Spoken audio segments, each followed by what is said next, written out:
হচ্ছে অতি দ্রুত এটার অর্ডার জারি করতে হবে, আদেশ দিতে হবে, আদেশ।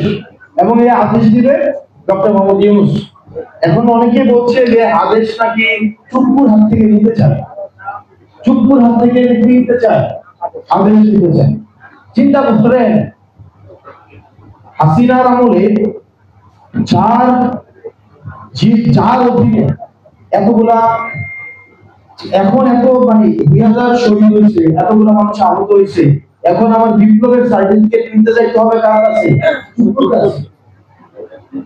মানে আমি এখন ওইটা থেকে তার চেয়ে বড় মানে আমি একটা ছোট হাসিনার কাছ থেকে কি নেব?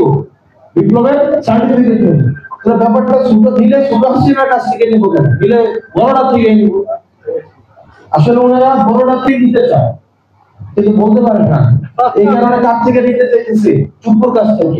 এই অভ্যুত্থানকে বিতর্কিত করার চেষ্টা।